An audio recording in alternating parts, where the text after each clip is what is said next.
This FNAF fan game is based on true facts. Well, at least that's what the trailer claims. Joy and Me Chapter 1 is a Five Nights at Freddy's fan game that was released May 6, 2022. The game was developed by a single indie developer who had only previously worked on a few projects. When I found this game on GameJolt, I didn't think much of it until I actually checked out the game's trailer and read this right here. Based on real facts.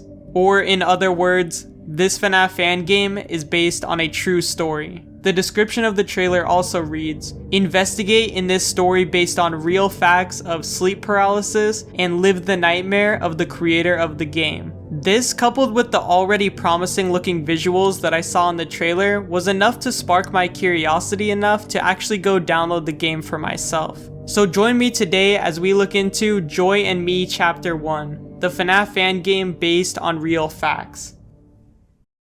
Immediately when launching the game, we are shown our very first cutscene. The rendering of these cutscenes and the actual models in-game look absolutely amazing. This cutscene also features some voice acting, and while it's a little hard to understand what the character is actually saying, I'm gonna let it slide as the developer, I'm pretty sure, doesn't speak English as their first language.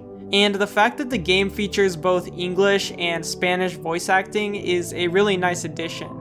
The character who is actually talking in this cutscene is our protagonist, or also the developer of the game, and he talks about his parents passing away on his birthday, which was over a week ago. He also talks about the thing in front of us, which he refers to as a doll. He says he will never forget the day he got it, and he also claims what hid inside was the devil himself. After this, our first mini-game of the game begins. We are once again playing as our protagonist as we sleep away in our bed. That is until we are suddenly awoken by a loud black orb. Our character gets out of bed and we are now free to explore. We leave our room and enter our parents' room, only to find them on their bed covered in blood. That is until the minigame cuts to black and this happens.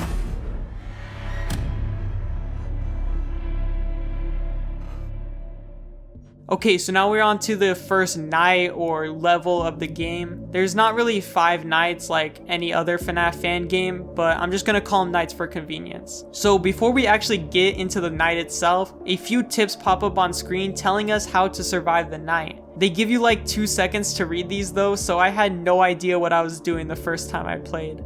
They seriously should have added a start night button or something, because I had to go back in my footage just to be able to read this stuff. Anyways, in this game we are only going up against one animatronic, or in this case it's actually a doll, who goes by the name of Joy. Joy will trigger sound every time he moves. Aiming your flashlight at Joy will scare him away, however it won't work every single time. If you take too long to flash Joy with your light, next time he returns it will be much sooner, making the game unfair.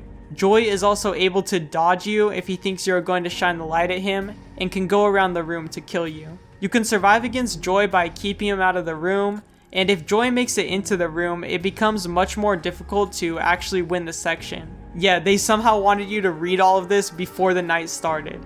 Anyways, for the actual office setup, it's interesting. So remember how good the cutscenes looked in the beginning? They were fully rendered with 3D models, everything looked great. Well, for some reason the actual gameplay consists of what I'm pretty sure is just pictures of the dev's room. I understand that the developer is the main character of this game and using these pictures was an easy shortcut. However, I feel like modeling these rooms would have just looked so much better, as it's really hard to tell what you are even looking at most of the time. The images used for the office are very zoomed in, and it feels like the field of view is set at like 70 or something. It's like insane. Anyways, as for how you actually navigate the office, there's not much to say. You can move left by pressing A, you can move right by pressing D, and you can move forward by pressing W.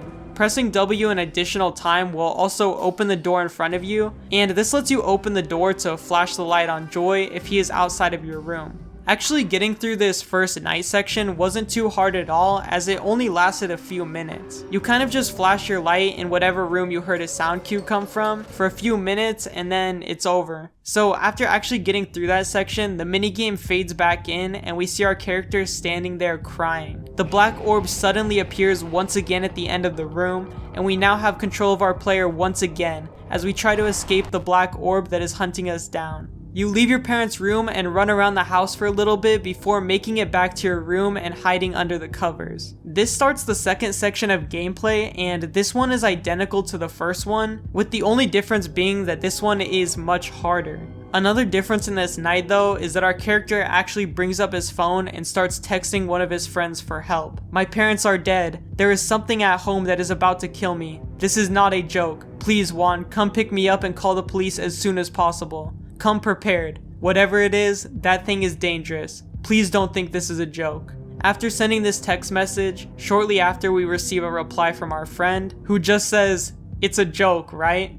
And after checking that message, we can actually move through that front door into a new section of the house. We must continue surviving in this new part of the house while we continue texting our friend. "It's not, come quickly," our character tells his friend. And after this, our friend replies with, "I'll be there in 4 minutes." And we are now forced to survive 4 more painfully long minutes surviving against Joy. Finally, after this night concludes, we are once again taken to the minigame. Our crying player makes his way over to his front door where he meets up with his friend. And after his friend makes it to his house, he actually walks a little bit deeper in, only to discover a body laying in the middle of the house. The screen then cuts to black, and then we see one last scene which is really weird.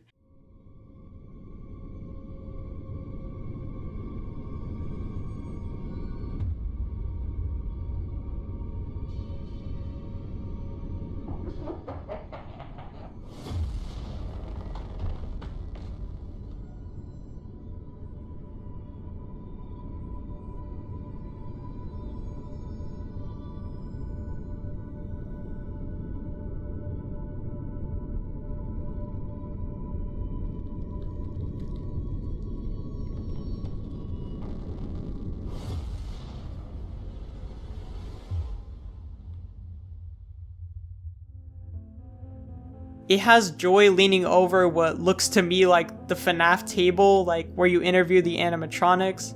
I'm not really sure what it means, but yeah, that's how it ends. I was very curious to find out how a game with killer dolls could possibly be based on true events in the dev's life, but after finding out it was a nightmare they experienced, it all makes a lot more sense. Overall, I didn't think the game was bad, but I also didn't think it was too great. Gameplay wise, there wasn't a lot of variation when it comes to the actual mechanics. You are basically just flashing your light on Joy the entire game with no intervention from any other threats or anything like that. And the mechanics also just don't feel very polished. Like for example, the battery on the flashlight won't recharge unless you drain it fully. Meaning if your flashlight still had a little bit of battery left over, it's better to just drain it in order for it to recharge than to try to save the little amount to flash Joy again. I'm not sure if this was done intentionally, but it does feel very weird when you are first getting the hang of the mechanics. Graphically, the game is a mixed bag for me. The cutscene at the start and also the actual model for Joy look fantastic. The jump scare animations are also very smooth and actually look good. However, stuff like the real life pictures being used and also the lack of any sort of effects on the minigame sections just make the graphics overall feel like they could be a little bit better.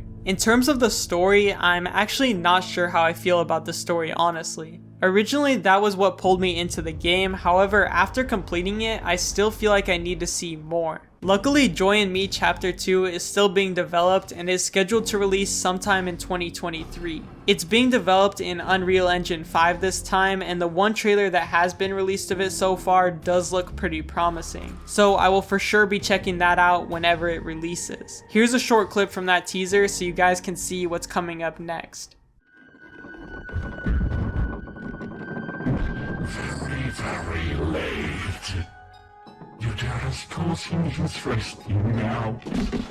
I want to play a game. I know you'll be easy prey.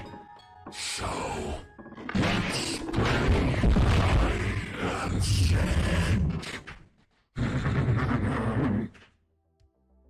I'm really curious to hear what you guys think of this game so far. Did you like it? Did you not like it? Let me know down below in the comments. With that being said, thank you all so much for watching, and I will see you all in the next one. Peace.